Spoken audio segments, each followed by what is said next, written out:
Okay, tonight we have the topic is Jonah historical, and or is Jonah historically plausible? And the presentation is by Brian Schroeder. So the story of Jonah is one of the better known tales in the Bible. The concept of a man being swallowed by a whale certainly piques the imagination, though there's more to it than that. But what are we to make of it? Well, Brian Schroeder is going to answer that question. So Brian Schroeder is a Reasonable Faith Committee member, and he has oodles of qualifications, and we look forward to what he has to say. So from now on, it's over to you, Brian. Yeah, noodles of qualifications, indeed. The book of Jonah in the Bible is a very small one, 4 short chapters, and yet it has piqued the imagination more than many others. The story was also explicitly referred to by Jesus, more than once in fact. And the reason for this interest isn't hard to find. We love our fantasy and superhero stories these days, along with anything that is kind of a long way out of the ordinary. And Jonah has that bit about being swallowed alive by a whale and regurgitated again a few days later. A great yarn, if ever there was one. But is it true? Or was it always intended to be seen as fiction? And if it is true, how much of it is true? Or more to the point, how much of it is plausible? How plausible is it? What are we to make of it? Homer's Iliad was thought pure fiction until they discovered Troy. Or what about Jesus' words that just as Jonah was 3 days and 3 nights in the belly of the great fish, so the Son of Man will be 3 days and 3 nights in the heart of the earth. Does that mean he believed it to be literal truth? Well, probably yes. But consider this. As Sam accompanied Frodo to Mount Doom itself, so any great endeavour is easier when not done alone. And that does not mean that I believe Lord of the Rings is literal history. So again, what do we make of it? Well, come to the interpretation. And so far as interpretation is concerned, there are 3 views, basically. There are quite a number of them, but they all fall under these 3 general categories. The allegorical, the parabolic, and the historical. In the allegorical interpretation, each feature is said to represent something of the historical and religious experiences of Israel. And this, of course, removes all issues we may have with the story, since it is thus considered fiction, whose value lies in the interpretation of the story. Now, the problem with this is that there is no obvious interpretation of the story. There is no clear meaning, if we want to interpret it that way.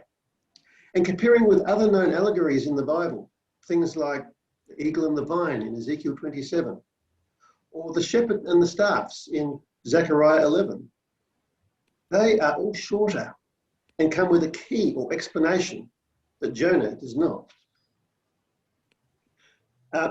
And of course, in what I'm saying here, this is a very, very brief summary of all the works of the commentators and critics over the years. But even so, an allegorical interpretation has largely been abandoned as unworkable. Now, the parabolic interpretation is much simpler. It still sees this book as fiction with a didactic or teaching purpose, a bit like Aesop's fables. And this is much easier to work with and does not have the failings of the allegorical method. But once again, we can compare other parables in the Bible, for example, those of Jesus, or of the ewe lamb that Nathan told David in 2 Samuel 12, or of the trees looking for a king, as Jotham said to the Shechemites in Judges chapter 9. But again, comparison causes problems. Parables are short and pithy and bear an obvious resemblance to what they are about, unlike allegories, which can be anything. They are generally simple and accompanied by an explanation of what they mean. But Jonah is longer. more complex, and comes with no such explanation. Plus, of course, there is no explanation given by the critics or commentators as to why the known historical figure of Prophet Jonah would have been used as the main character of this supposed parable. If it was supposed to be a parable, you'd think they'd either have some fictional prophet or an anonymous, unnamed prophet. But even so, with these difficulties, the parabolic interpretation is considered much more workable than the allegorical, and is still quite popular in many circles. The historical interpretation is the traditional explanation among Jews and Christians alike, who for many centuries regarded the book as an historical narrative. And the historical interpretation does not necessarily mean that it is pure history. What it means is that the author wrote it as history and wrote it expecting people to see it that way and claiming it to be true history. And there are a number of problems with this interpretation as well, not least being the issue of the fish. But we'll look at these all a little bit closer later. And as well as this, the story of Jonah is a bit of an oddity among the 12, where the 12 is the 12 minor prophets finishing off the Old Testament. And if you were to read through them from Hosea through to Malachi, you would see that Jonah stands out as very different in its form and in its content to the rest, which are a little bit more alike, I suppose. It appears, though, that the author considered it as historical and wrote as such. Jesus' reference to the repentance of the Ninevites in Matthew chapter 12 tells us that he considered it as historical also. And this has also been the view for much of history, for the last 100 to 150 years, until it was decided that we could no longer believe in a God who personally intervened in human history. Though we still insist on blaming him for anything we don't like. It be an act of God, or if something small happens we don't like, we say Jesus Christ, and God gets the blame for the bad stuff and not the credit for the good stuff. But whether or not you believe everything in this book is another matter entirely to whether the historical interpretation is the best one to use. Before we can come to look at the text itself of Jonah, just a little bit of background. Well, the first reference is in Genesis chapter 10, where it says, "And Cush became the father of Nimrod, who grew to be a mighty warrior on the earth. He was a mighty hunter before the Lord. So it is said, like Nimrod, a mighty hunter before the Lord. His kingdom began in Babylon, Erech, Akkad, and Calneh, in the land of Shinar. From that land, he went north into Assyria, where he built Nineveh, Rehoboth-ur, Calah, and Resin, which is between Nineveh and the great city of Calah." And just a strange little note here, not least bit relevant to the story tonight. In all the history that we are aware of, Nineveh was the great history. And I'm not really particularly aware of Calah outside of a couple of references like this. And yet, when Genesis was written, this bit of Genesis, Calah was the great city and Nineveh was more of a satellite in that sense. So that kind of points to this bit of Genesis being written very early, before Nineveh took over as being more significant. So here in this map, don't know how well you can see it, but down in the middle here is Babylon, and a bit further south is Erech, and then up north we have Calah here, and Nineveh a little bit further north there. And also, just as a matter of interest, over on the far top left, we have Troy. And another map, just a little bit easier to follow here, a bit closer. Again, we can see Calah here near the fork of the rivers, and a bit to the northwest is Nineveh. Also, interestingly, a bit further south, we have Asher. And the nation of Assyria is named after Asher. Assyria as a nation, as a people, kind of ebbed and flowed quite a lot through the course of many, many, many hundreds of years. It expanded and contracted as it grew more powerful and then lost power once again. And initially, earlier on, Ashur was the central city, the main city of Assyria, hence the name of the nation was taken after that city. And Ashur and Nineveh were the two cities that kind of vied for supremacy. Ashur had the supremacy earlier on, and then later on, during some change of dynasty, a new king made Nineveh the capital, and Nineveh was the capital thereafter, and grew and became stronger and more powerful. Again, approaching the time of the book of Jonah, to about 100 or so years, Assyria was in an expansion phase. It was growing and it was conquering surrounding nations and getting tribute paid to it. And among other things, they came over to the west and conquered Syria or Aram, and that became part of the Assyrian Empire, and they were pushing down into Israel a bit further to the south. Looking at Israel itself, after the time of the great King Solomon, the nation split into two. Most of the nation stayed as Israel, about 10 of the 12 tribes, and the other two took the name of their leading tribe, that of Judah. And of course, it's from Judah that we get our name Jew.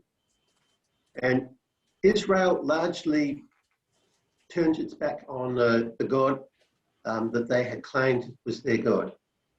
Under Moses, a covenant had been made between God and Israel, and the people of Israel went back on that covenant pretty much from the outset of their separate existence. And God sent prophet after prophet to Israel to call them back to obey the covenant, to fulfill their terms they had agreed to do. But they consistently refused, little ups and downs in there, and most of their history was a little bit difficult, and they were often in conflict with Aram or Syria to the north, and in that often had the worst of the deal.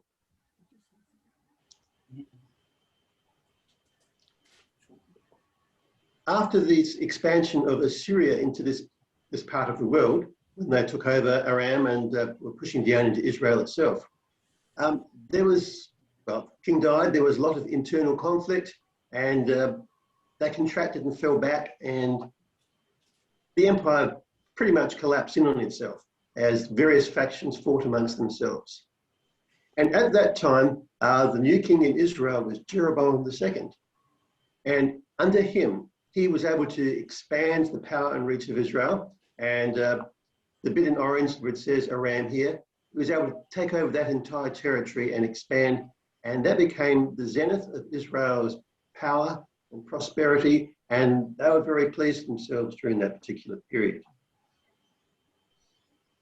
And so we come to 2 Kings 14:25, which is where we find the one and only reference to Jonah outside of the book of Jonah. And it says, this Jeroboam restored the boundary of Israel from Lebo Hamath to the sea of the Arabah, according to the word the Lord, the God of Israel, had spoken through his servant Jonah, son of Amittai, the prophet from Gath Hepher. And just looking at this, understanding how the prophets worked in Israel and reading all that happened there, we kind of get the impression that Jonah was actually a significant prophet in Israel at that time. It's just that there was nothing else recorded of what he said and did.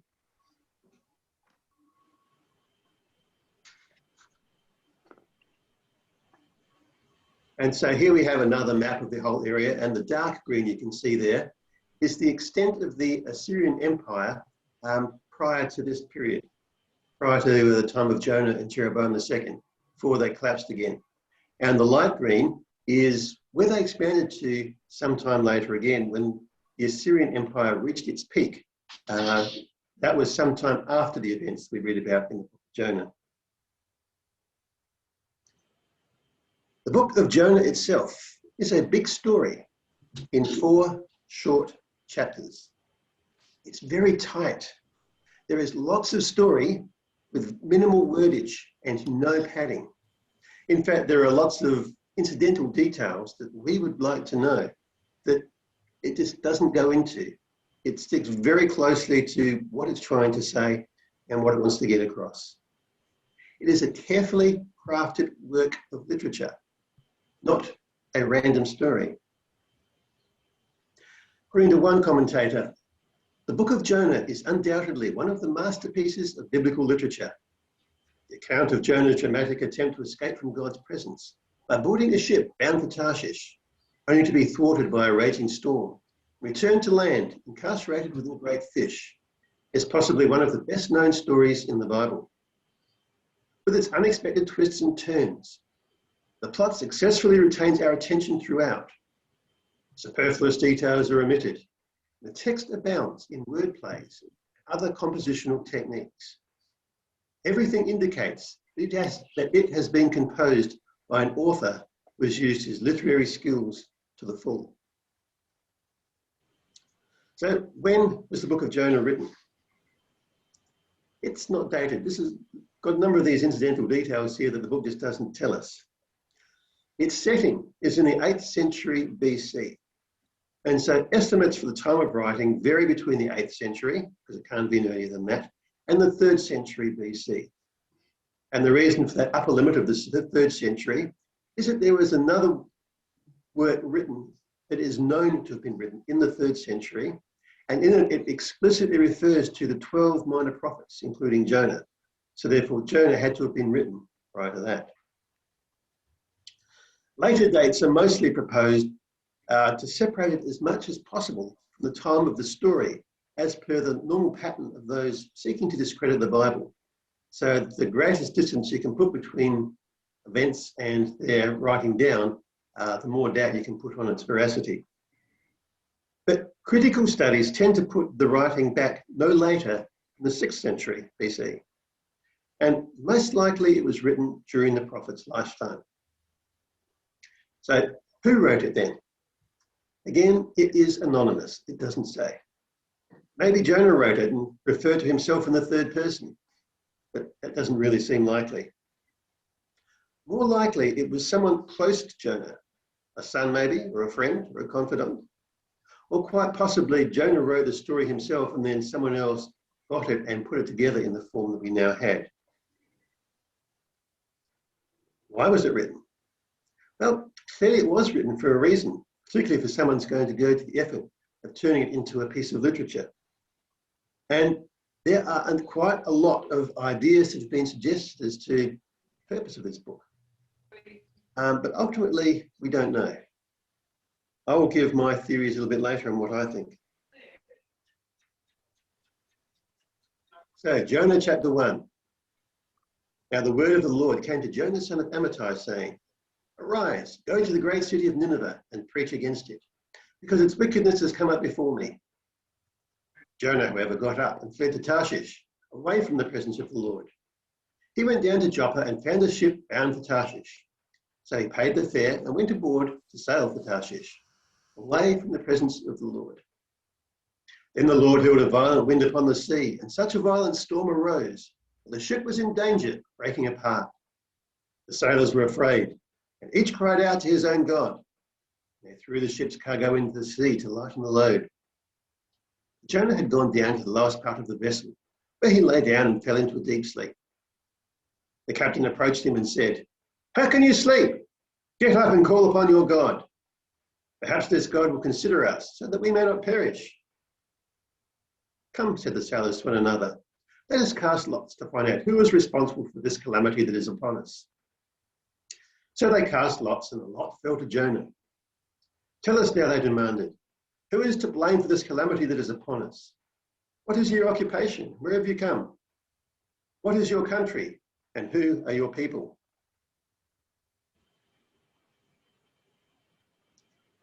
"I am a Hebrew," replied Jonah. "I worship the Lord, the God of the heavens, who made the sea and the dry land." Then the men were even more afraid and said to him, "What have you done?" The men knew that he was fleeing from the presence of the Lord because he had told them. But now the sea was growing worse and worse. So they said to Jonah, "What must we do to you to calm the sea for us?" "Pick me up," he answered, "and cast me into the sea, so that it may quiet down for you. For I know that I am to blame for this storm that has come upon you." Nevertheless, the men rowed hard to get back to dry land, but they could not, for the sea was raging against them more and more. So they cried out to the Lord, "Please, O Lord, do not let us perish on account of this man's life. Do not charge us with innocent blood. For you, O Lord, have done as you pleased." At this they picked up Jonah and threw him into the sea, and the raging sea grew calm. Then the men feared the Lord greatly, and they offered a sacrifice to the Lord and made vows to him.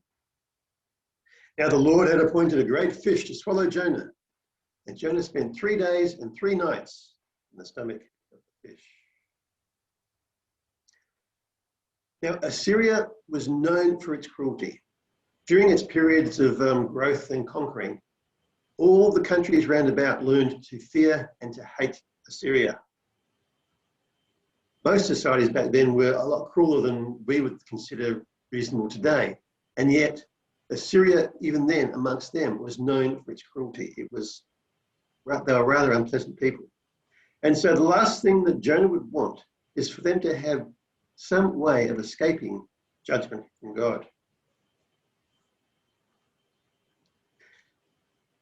So again, we have the map. Jonah would have lived probably to the northeast of Joppa, a small amount, and God told him to head off to Nineveh, further to the north and east. But instead he went down to Joppa and jumped on a ship heading for Tarshish.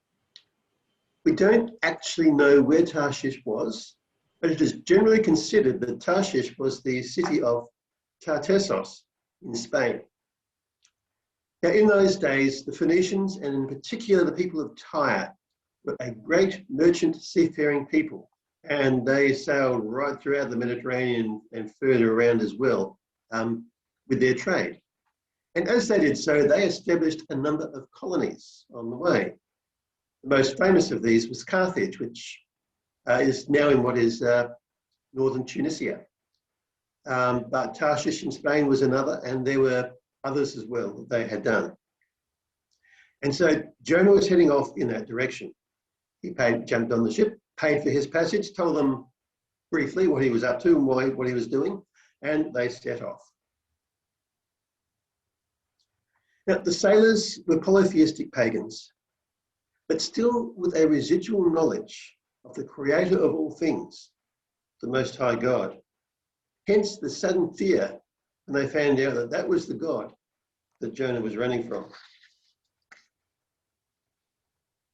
And so then Jonah provided a prophecy: "You throw me into the sea and the storm will stop."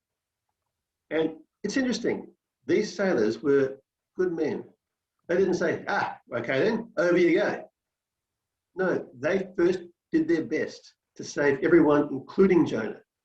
And it was only when they came to the conclusion that we're all going to die anyway, that they figured it wouldn't really make any difference one way or the other to throw Jonah over. And so they threw Jonah into the sea.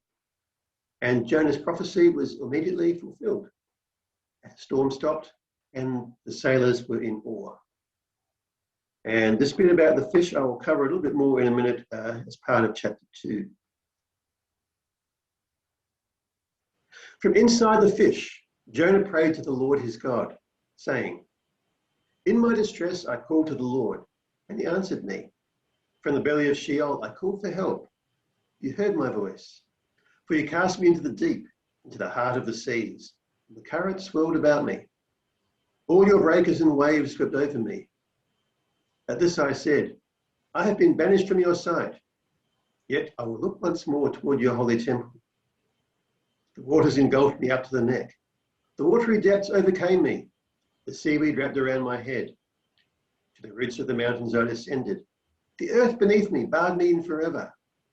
But you raised my life from the pit, O Lord my God. As my life was fading away, I remembered the Lord. My prayer went up to you, to your holy temple. Those who cling to worthless idols forsake his loving devotion. But I, with a voice of thanksgiving, will sacrifice to you. I will fulfill what I have vowed. Salvation is from the Lord. And the Lord commanded the fish, and it vomited Jonah onto dry land. So, what exactly was this great fish? Was it a whale? Was it just some sort of regular fish that just happened to be extremely large? Was it some sort of now extinct aquatic megafauna? Or some other sea creature? Again, we don't know. We can only guess, and the whale is the best guess that we have. And the largest creatures on Earth are the whales, so they would kind of fit. During the 19th century, whaling became very big and very popular in large parts of the world. And there are a number of stories from the 19th century of men falling overboard or some other way being swallowed alive by a whale. And in some of those cases, the whale was later caught and cut open, and the man inside was released and came out, sometimes alive. There are, however, doubts of each of those stories.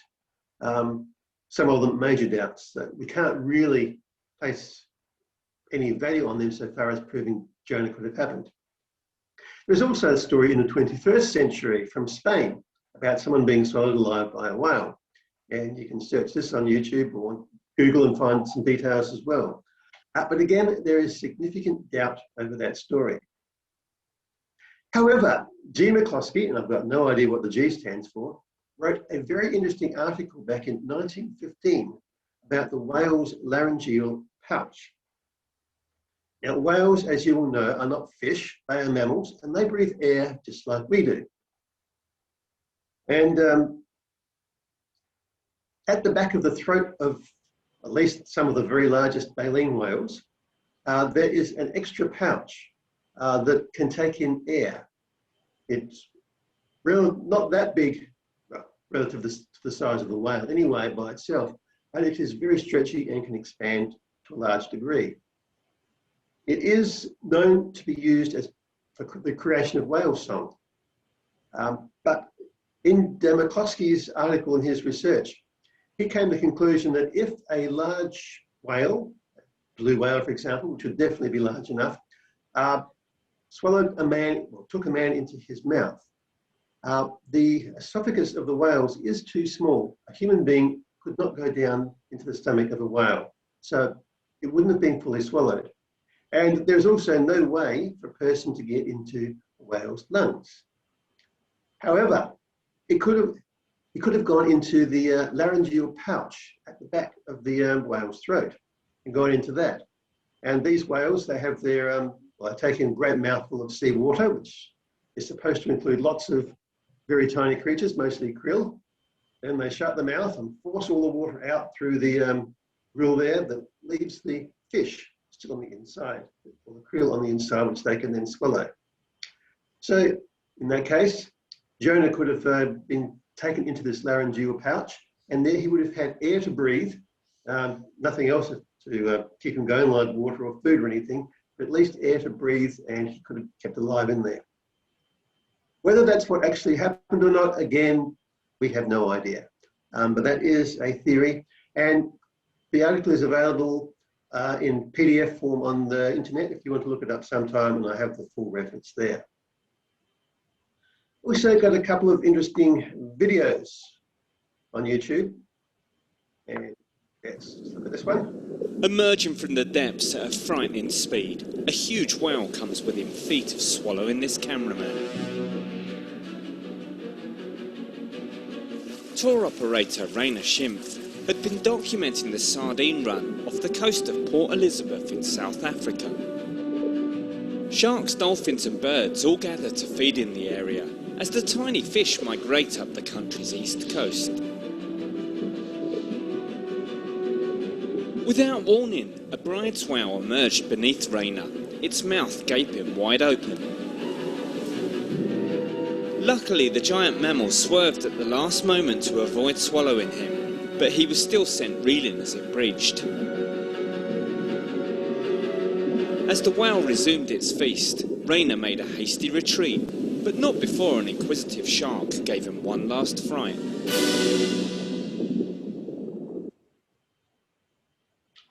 And if, for those who are watching this online, if we're not able to show this online, I don't know if this will come through in the YouTube clip, you can look it up at this URL and see the story of someone being almost swallowed alive by a whale. And there's another story as well, also from South Africa, related to the sardine run. There's an article, there is a YouTube clip of it bit lower in the article in the story as well. If you look carefully, you might be able to see the rear end of the diver, the legs and flippers out the back, and the rest of the diver from the waist up is inside the mouth of the whale. In this particular instance, the diver was partially swallowed by the whale that far, caught up in the whale's mouth, and the whale then dived back down under the water. Now, this diver had been snorkeling. He didn't have scuba gear. So he kind of quickly guessed what was going on and took a deep breath in the hope that he would be released. And fortunately, in this case, the whale kind of realized it had something in its mouth that wasn't supposed to be there, and spat him out, and he came back up to the surface and was okay.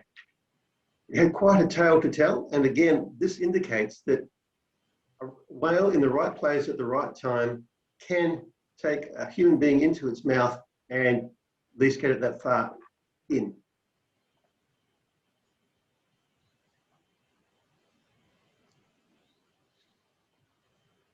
So these don't prove that it happened, but they do demonstrate that theoretically something along this line could have happened. And it's also worth pointing out that when we read the text of Jonah, this is not a big, colourful, exaggerated story, a brief, matter-of-fact description. It's not the sort of stuff of which myth is made. Then we come to the 3 days and 3 nights that's quoted there. And basically that means more than 48 hours and anything up to 72 hours. So it's not necessarily exactly 72 hours, but anything in there will qualify so far as this is understood by the Hebrews when it was written. And it's also worth pointing out that Jonah was not necessarily conscious the whole time if he was inside the whale or the fish, whatever it was. Now, this prayer of Jonah, did he pray this after 1 hour, after 1 day, after almost 3 days? Again, it doesn't say, we don't know. Also, it is quite possibly, or in fact, very probably, not as we read it. If this book is believed to be historical, then Jonah is highly unlikely to have spent time composing a poem or a psalm than the whale, but more likely to have cried out to God from his heart. What we have here is a constructed literary psalm, most likely created later to express poetically the intent and theme of Jonah's actual prayer. And in fact, quite possibly, if this was a historical record, Jonah could have created this psalm himself based on his prayer and told it or gave the printed form to the person who then wrote the story down, who incorporated it in at this particular point. And it says, the fish vomited Jonah out onto dry land. So was that shallow water near a beach? Was the whale beached, for example? Or was it something else? Again, we have to use our imaginations. Going into detail again was not the purpose of the author. He was just doing everything briefly and so that we got the facts, or the facts he understood them. Where did he come ashore? Again, it doesn't say. We can be pretty certain it was Mediterranean shore somewhere, and most likely in the east, because if it was too far away, then Jonah would have been lost for too long and not able to continue with the rest of what we read. And in what condition did he come ashore? If you look at these two pictures here, both of them he looks reasonably healthy, although in one he has kind of lost his clothing. But I think it's fair to say that if Jonah had been 3 days inside a fish or a whale, he would not have been in particularly good condition. Recovery time would have been required. And we come to chapter 3. Then the word of the Lord came to Jonah a second time. Arise, go to the great city of Nineveh and proclaim the message that I will give you. This time, Jonah got up and went to Nineveh in accordance with the word of the Lord. Now, Nineveh was an exceedingly great city, a 3-day journey to cross. On the first day of his walk, Jonah set out into the city and proclaimed, 40 more days and Nineveh will be overturned. The Ninevites believed God. They proclaimed a fast and dressed in sackcloth, from the greatest of them to the least. When the word reached the king of Nineveh, he got up from his throne, took off his royal robe, covered himself with sackcloth, and sat in ashes. Then he issued a proclamation in Nineveh, by the decree of the king and his nobles, that no man or beast, herd or flock, taste anything at all. They must not eat or drink. Furthermore, that both man and beast be covered with sackcloth, and have everyone call out earnestly to God, that each one turn from his evil ways and from the violence in his hands. Who knows? God may turn and relent. He may turn from his fierce anger, so that we will not perish. When God saw their actions, that they had turned from their evil ways, he relented from the disaster he had threatened to bring on them.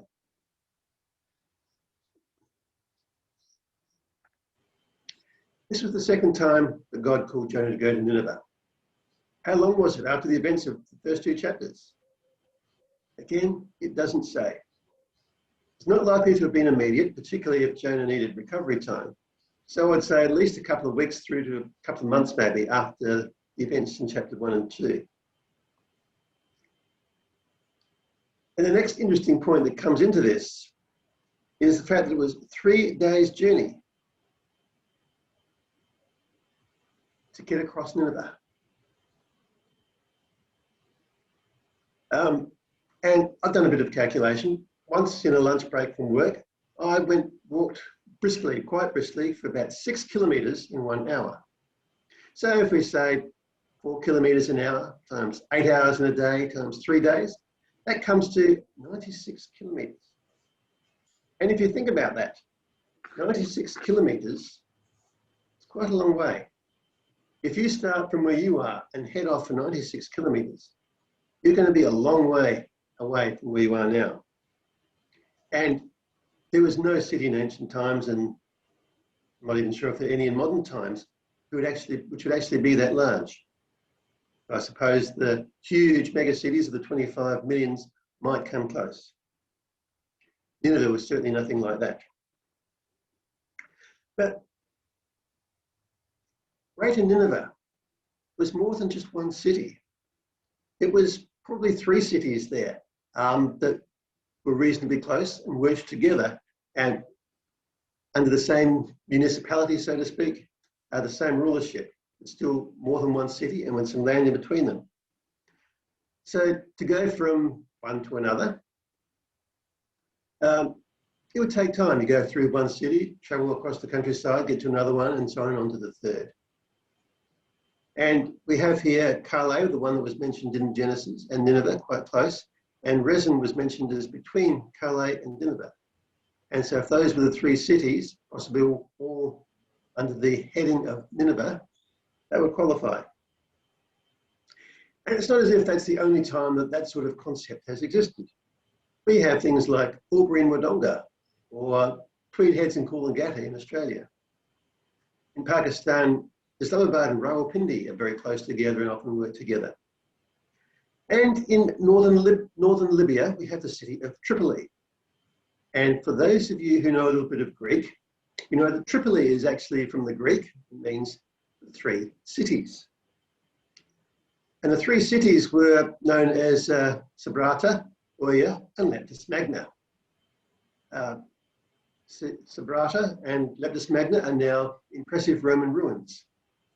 Oya, in between, now goes by the name that was originally applied to the region for all of them as Tripoli.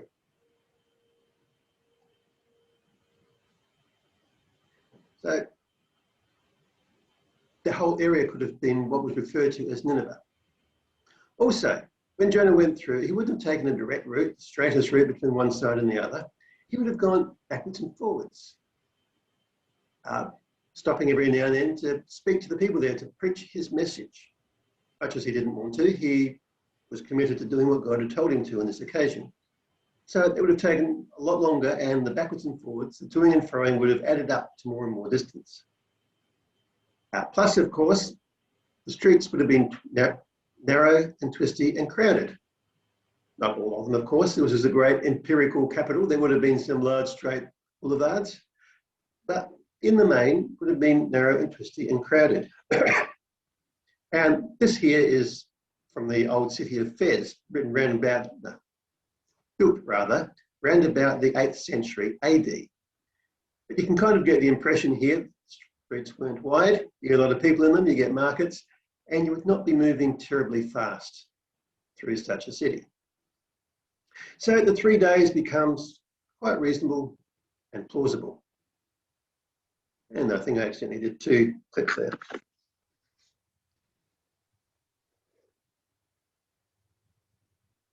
The next problem, of course, is this reference to the king of Nineveh, not the king of Assyria. And this has often been pointed out by a number of the critics as an indication that this was written many, many years later by someone who didn't know what he was talking about. But the point is, everywhere else we read about the king of Assyria. And so if somebody writing many years later and not knowing what he was talking about got hold of the old literature, which he would have had to have done to have even the slightest idea of Jonah and of Assyria, then he would definitely have used the term Assyria, because that's all that's ever mentioned anywhere else. The only reason why he'd say king of Nineveh in a case like this is if it was from the actual time of the events and he did know the details directly at that time. So this actually is appointed to have been genuine rather than later fiction.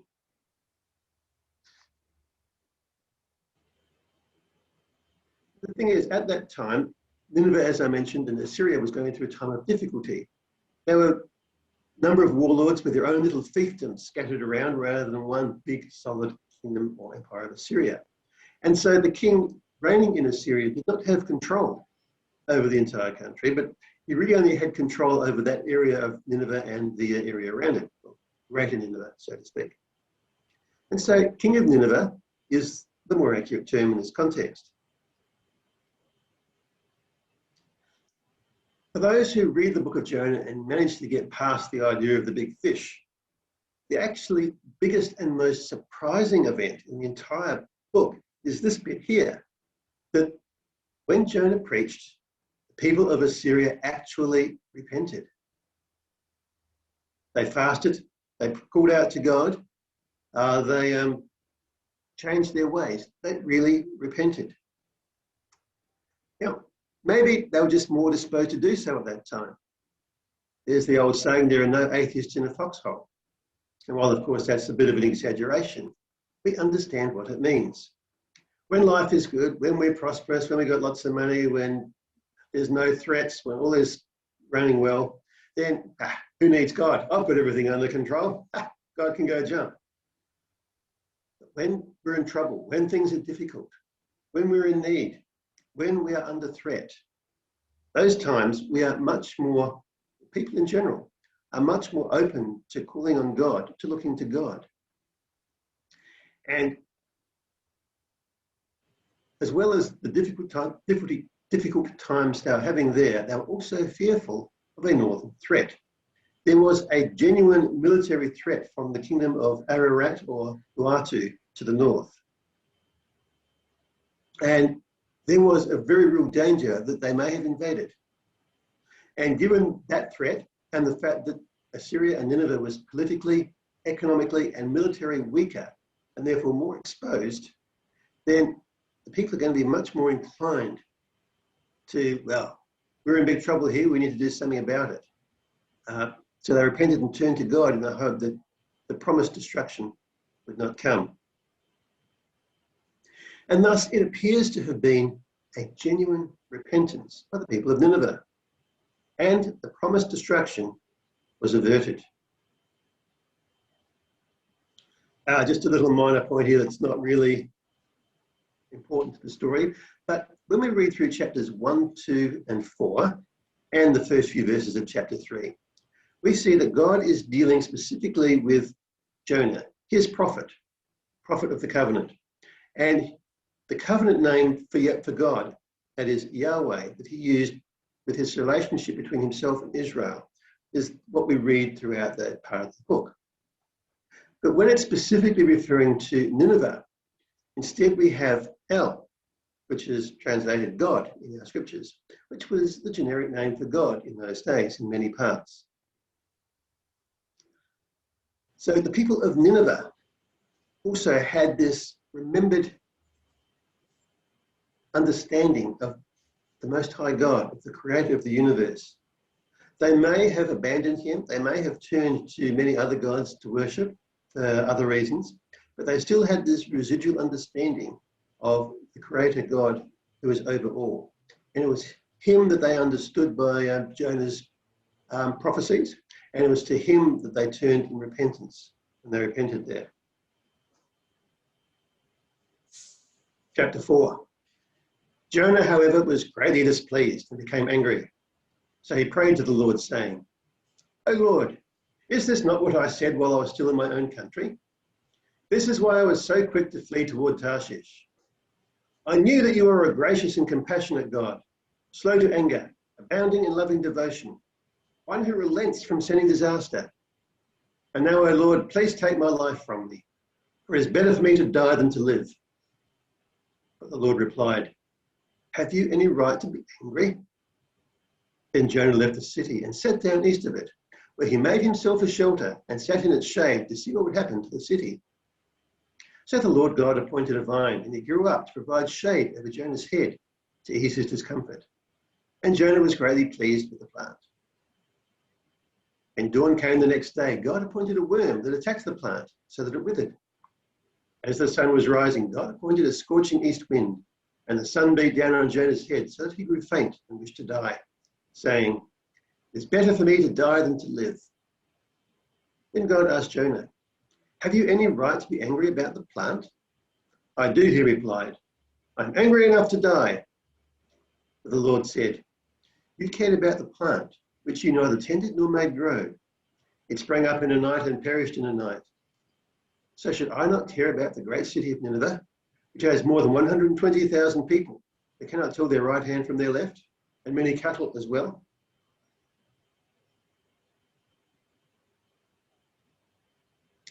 So the first thing we read is that Jonah's prophecy was not fulfilled.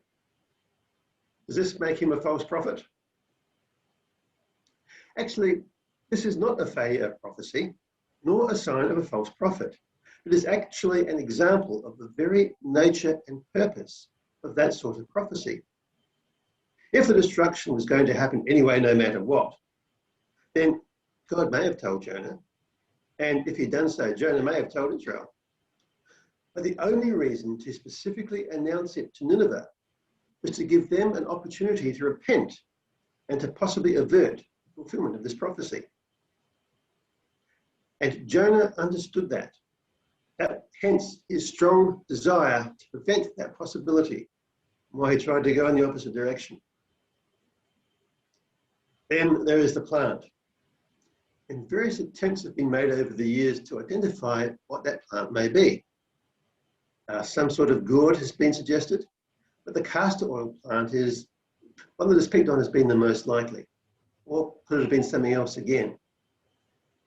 Whatever it was, it seemed to require some sort of divine intervention for it to grow up and to grow quickly where it was.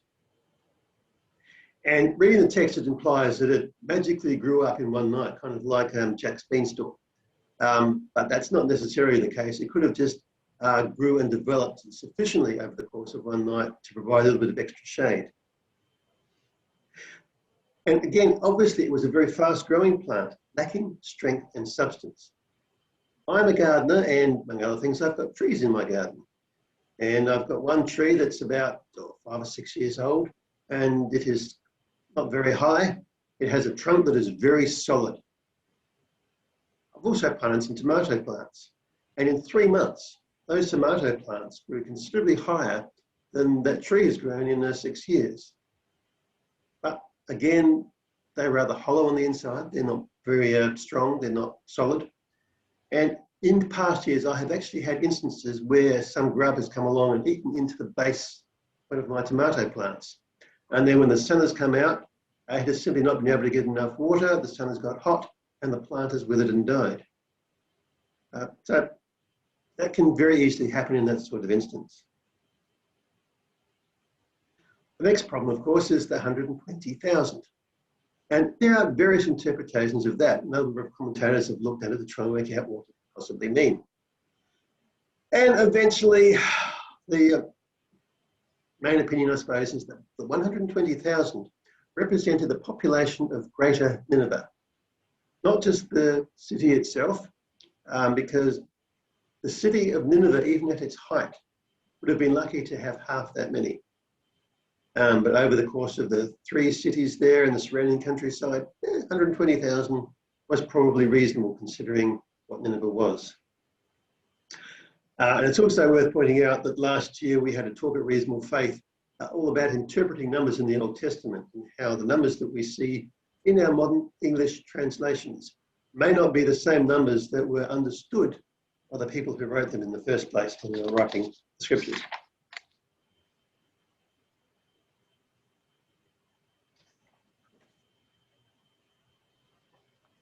So the next question then is, what was the purpose of this book? Why was this book written?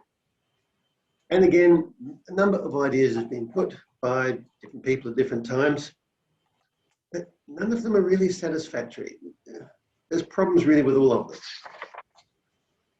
For me, well, in my thinking, the purpose of this book is to show that God, the God of the Old Testament, cares about everyone.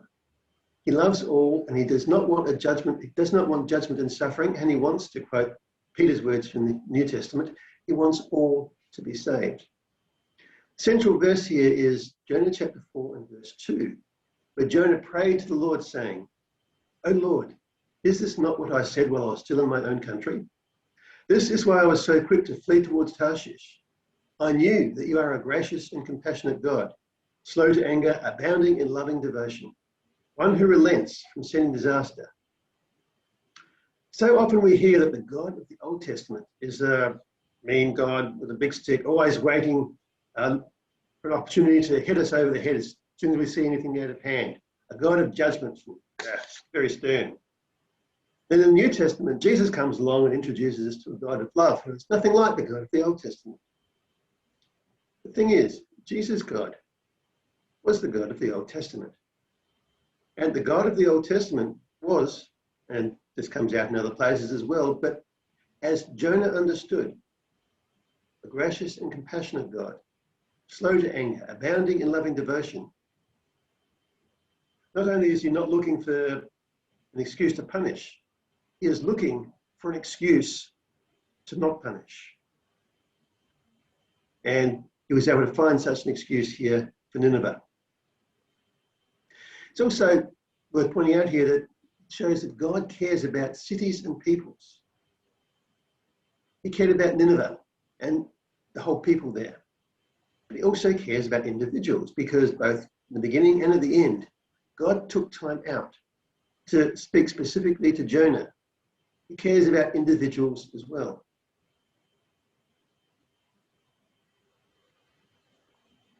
Well, the purpose of Jonah's mission, which is a separate issue to the purpose of the book.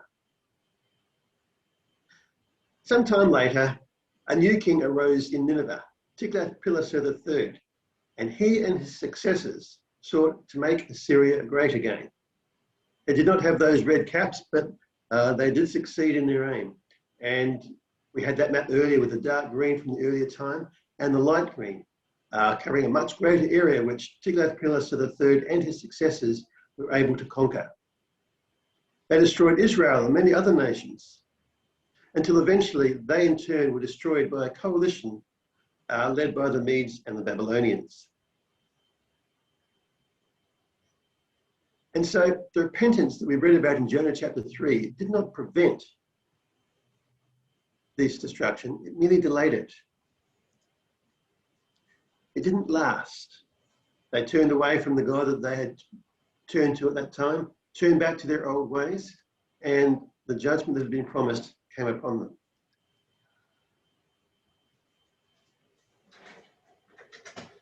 Gordon Fee and Douglas Stewart have written a book, How to Read the Bible for All It's Worth. And one of the things that they point out in that book is that the purpose of the prophets in ancient Israel was as mediators of the covenant that was created between God and his people. It was their role to represent God to the people of Israel. And that was Jonah's role. He was a prophet in Israel. But this book the contents of this book of Jonah, the story here, it does not fit. Nineveh, Assyria, that was a long way away. It had nothing to do with God's covenant relationship with his people. So why? Also, we know that the Hebrews divided their scriptures, which we have as our Old Testament, into three sections: the law, the prophets, and the writings. And the book of Daniel, which we consider is a prophet, they included in the writings because, again, the purpose of the prophets was as covenant mediators between God and Israel. Daniel did not fulfill that purpose. And so his book was included in the writings. But Jonah was still included in the prophets. I find that fascinating. We come down now to the 21st century and the rise of ISIS. ISIS swept across Iraq and Syria. And one of their initial early focuses was the city of Mosul in northern Iraq, which I think became their headquarters for quite some time and eventually driven out again. And in Mosul, there were many Christians there whom they attacked and killed or expelled. So who were those Christians? They were not the result of modern missionary efforts, but they were traditional Christian people of northern Iraq. They were the Assyrian Orthodox. And this is a picture of a celebration at a Syriac church in Mosul in the early 1900s.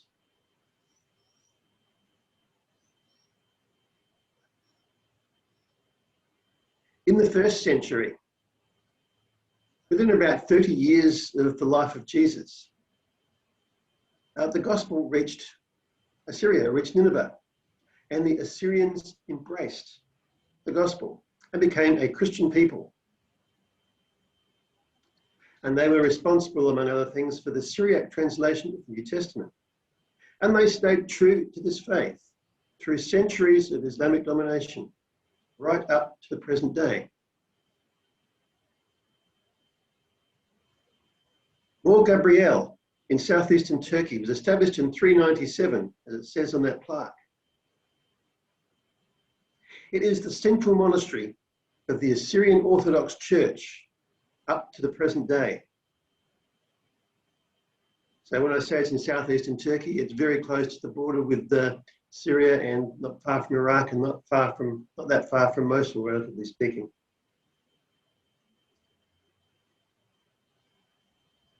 So, well, too far. Yeah, okay. Maybe Jonah's purpose, unknown to him, was to plant a seed that later bore fruit many years later in the Assyrian people, such that they were prepared as a nation, as a people, to receive the gospel and to repent that way one more time. So in conclusion, the story of Jonah cannot be proven to be true. Anyone who wants to doubt or disbelieve it is free to do so. But I have shown here, I hope I have shown here, that it is plausible, and much more plausible than many people think. At the very least, the text is rooted in history and reflects the times in which it is set. Plus, in the Assyrian church, we can possibly see effects lasting right down to today.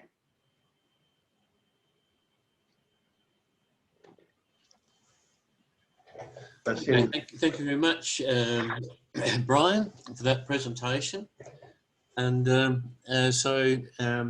haven't been many comments on the chat.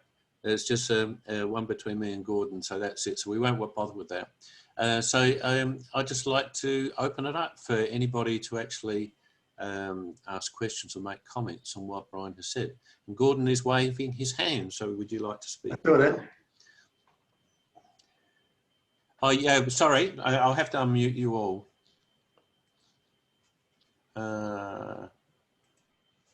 Okay, you should be able to unmute yourself now, Gordon. Can you hear me now? Yes, I can. Yes. Excellent. Okay, thanks for that, Brian. That's really good. Some excellent stuff there. Can I suggest a modification of what you put forward? First of all, I think the historicity of all this stuff in Nineveh, I have absolutely no problem with that. You would expect an important prophet like Jonah. That's the sort of thing he would do. But the crux of this story, to me, is in addition to the saving of the people in Nineveh, there's a parable going on here. The crux is when you're challenged to do something that you don't want to do, you're in a quandary. You have, do I do the sensible thing, or do I do what God's asking me, which I really don't want to do? I do the sensible thing. So that's the big thing that was facing Jonah. Now, there's, as I've heard, an expression, a colloquial expression in that part of the world that used to be the case, and still is the case in Arabic, to be in a fish, which means to be in a pickle, to be in a quandary, to be on the horns of a dilemma. And to be in a big fish is you're facing something possibly life-challenging, really, really, really big and difficult decision. So what this could be is, in addition to the historicity, the bit about the fish could be a play on words using that kind of colloquial expression rather than literality.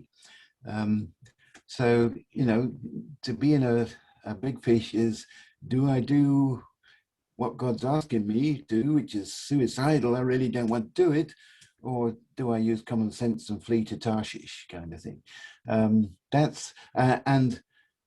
I think what's being brought out here in this whole story of Jonah is, given that sort of quandary, God's option is best. God knows what he's doing. So that's a sort of lesson. Now, you mentioned that... Can I just comment on that first before you go on, please? Oh, sure, go on. Yeah. It's interesting, where would the modern Arabs have got that idea from to use in a fish?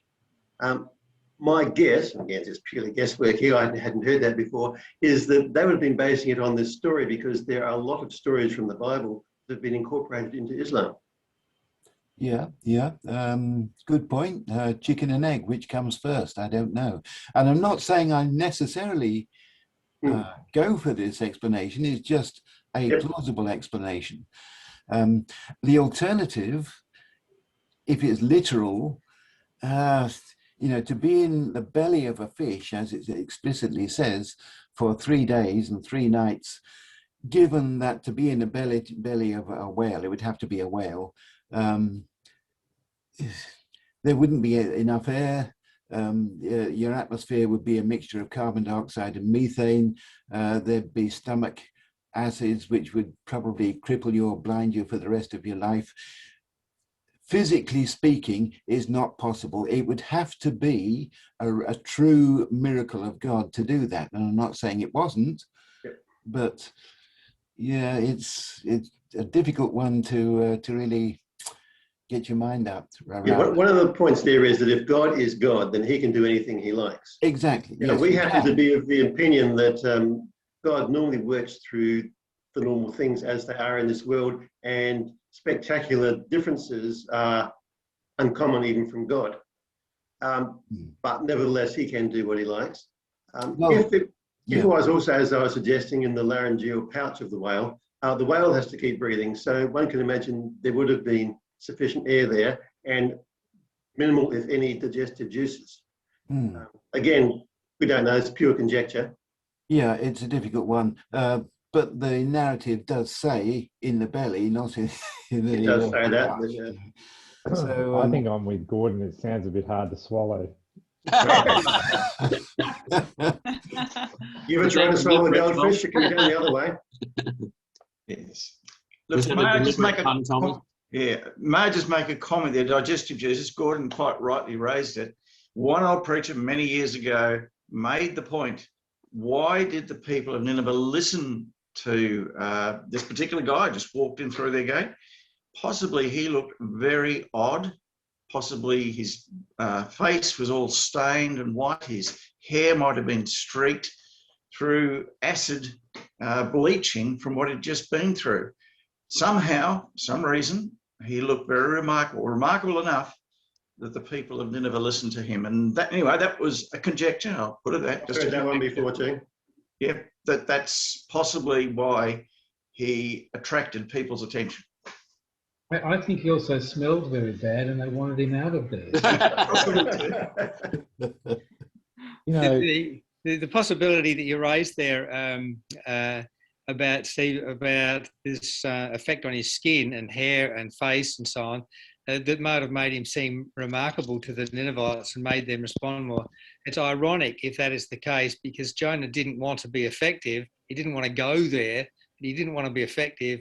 And his disobedience and God's response to that brought about even greater effect. A bit ironic, isn't it? Mm. If that's the case. so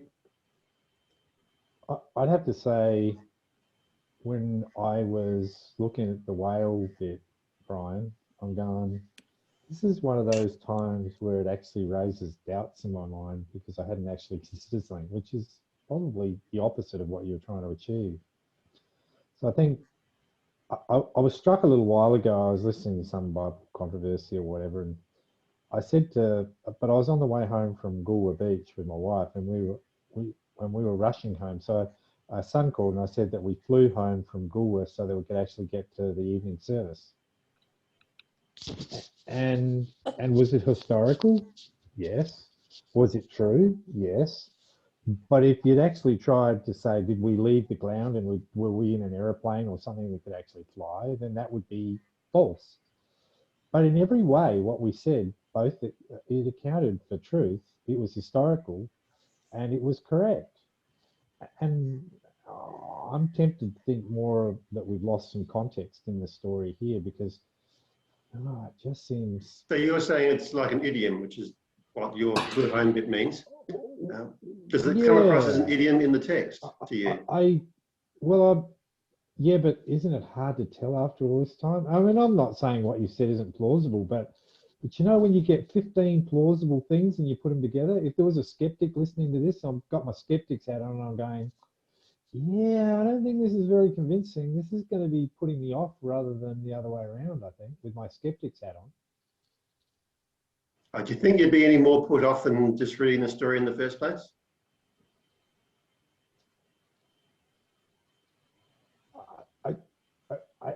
I think I'd be offering Gordon's explanation or the possibility at the same time of an idiom, which I don't hear you excluding. I'm just sort of commentating here, I guess, or giving some.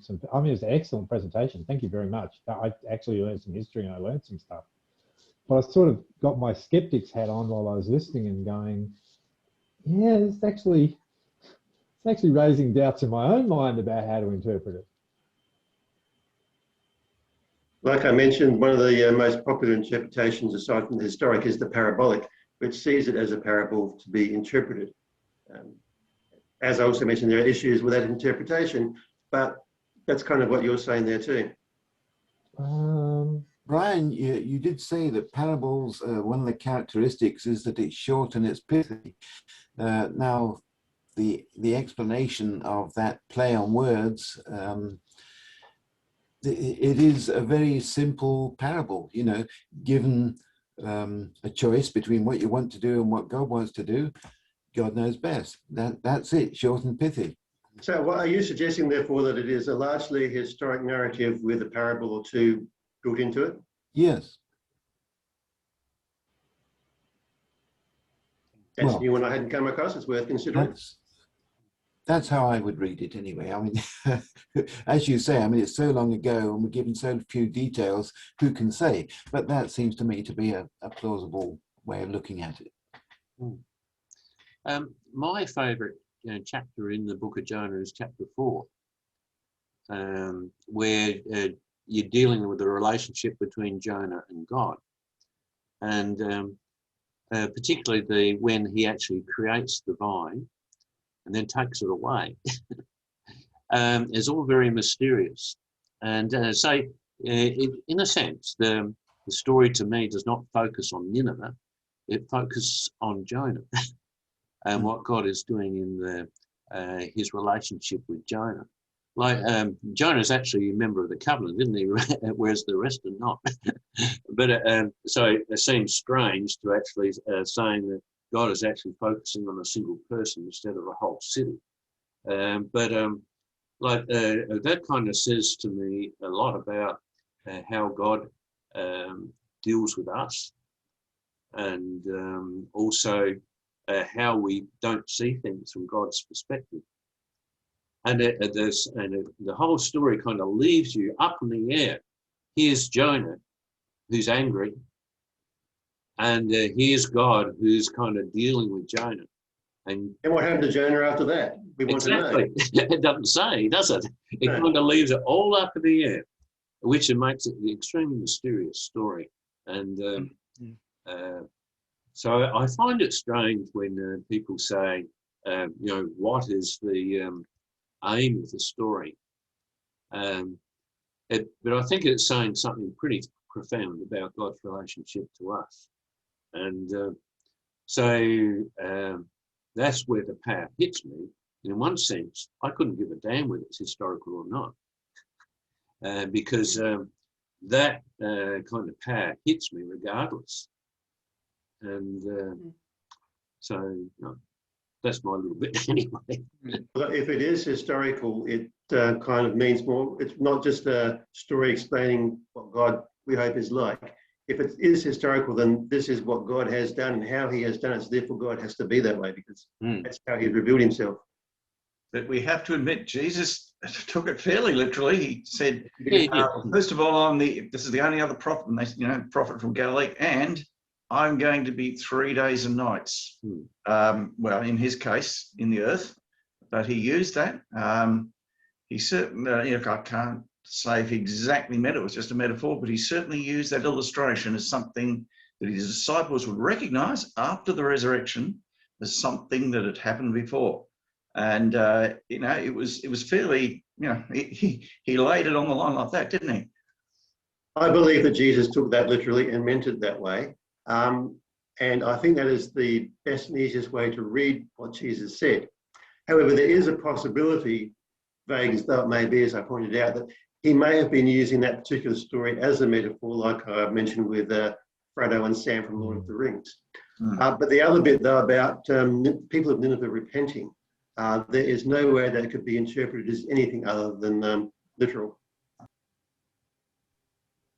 Well, yeah, I think it can be interpreted in other ways. I mean, it's in Jonah's case, it was 3 days of agonizing over the right thing to do and whether God's will prevail, in just the same way as Jesus on the cross was agonizing physically, but in the end, God's will did prevail.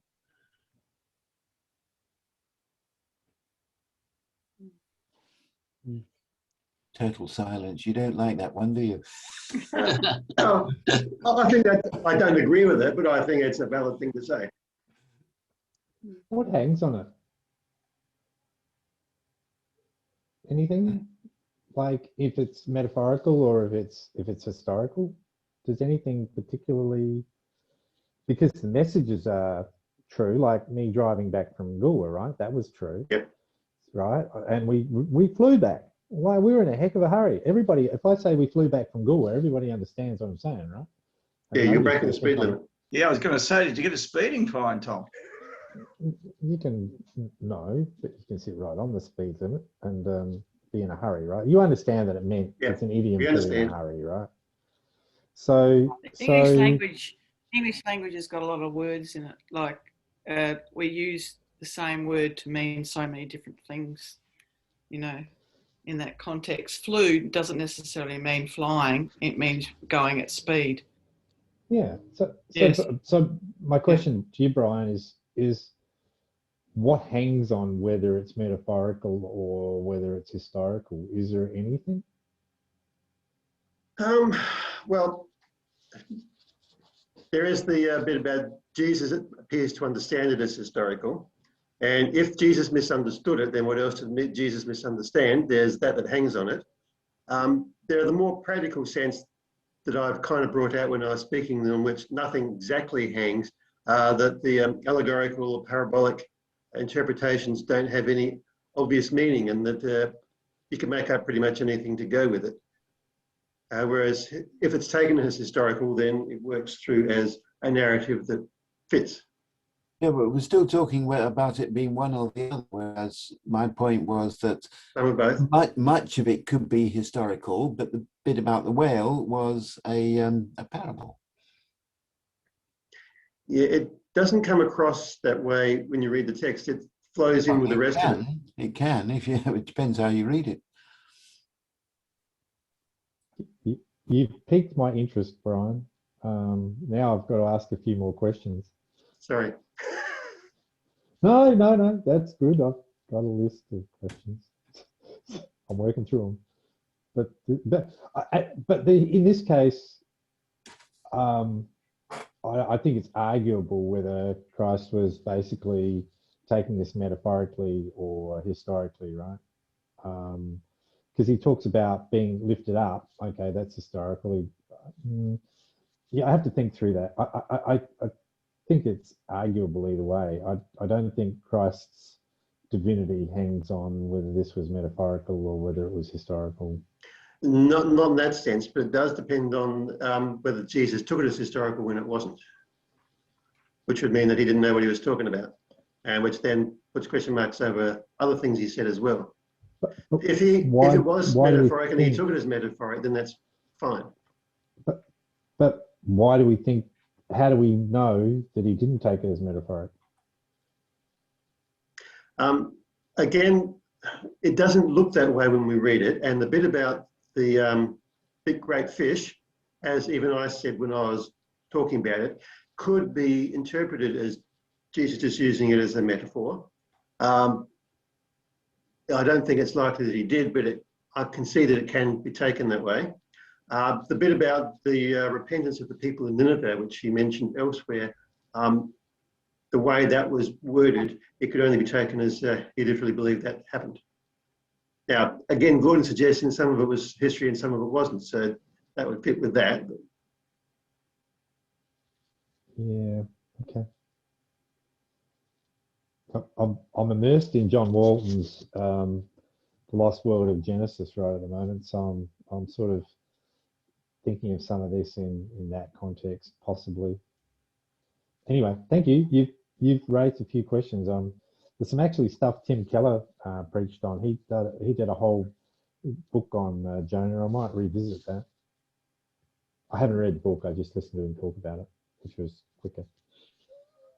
Hey Brian, you made reference to the Assyrian Orthodox Church, Yes. and their how ancient they are and how they've survived for such a long time in very difficult circumstances. I understand all that. I do know about something about the Assyrian Orthodox Church. Do they themselves make some special connection to Jonah? You know? Not that I'm aware of. Okay. I can't say they don't, but I haven't heard anything along that line. So yeah, that's my conjecture. Okay, righto. Yes, but I understand on that line, one of the things that ISIL did was knock down his tomb and destroy evidence because, of course, they're hardline Muslims who don't believe in any shrine to anyone.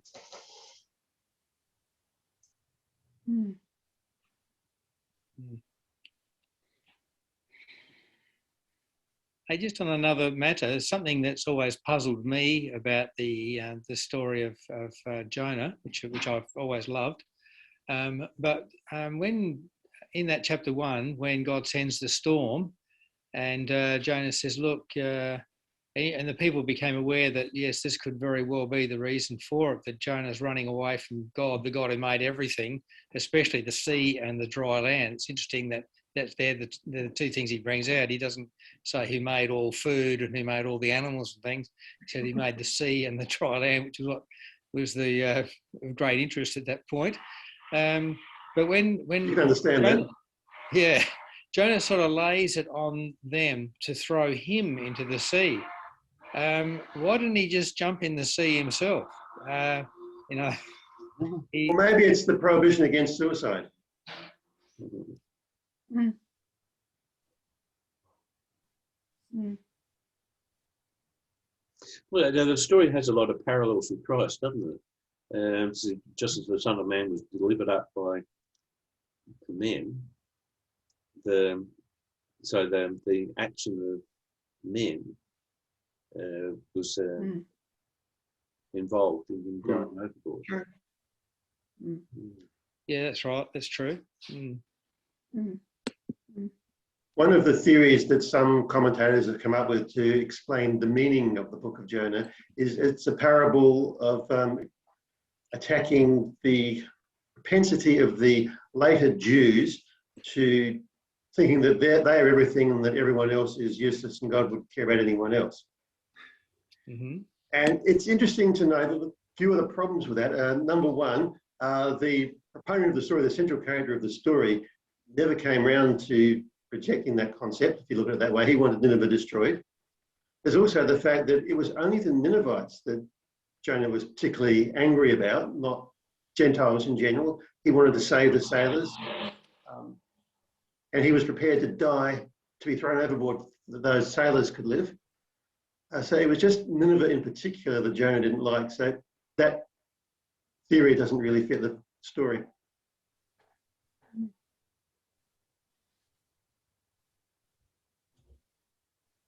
Yeah, they weren't just any Gentiles, were they? They were a Gentile power in the world who'd done a great deal of damage to his own people.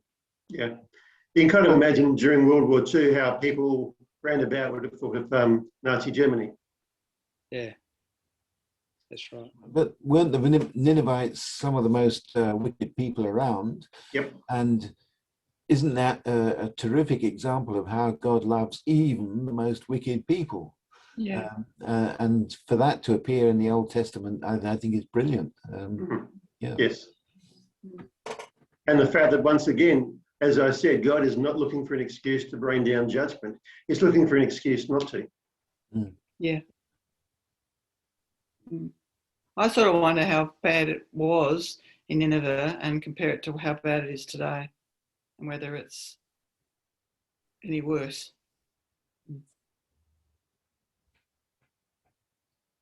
don't know. Well, I think when you see some of the things that the Syrians did, I think it's a current climate looks relatively civilized. All right, yeah. They're pretty bad. In some parts of the world, though.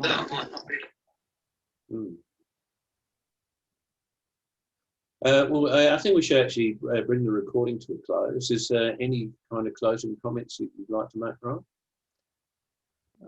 I don't think so. Just again, a repeat as sort of things other people have been mentioning as well, that to my way of thinking, the central meaning of the book of Jonah is that God does actually love and care about everyone, the nations and the individuals. Right. Okay, well, thank you very much for your presentation. It certainly stirred some thoughts and different opinions. And so just like to thank you for all the work you put into it. Yeah. Okay, I'll stop the recording now.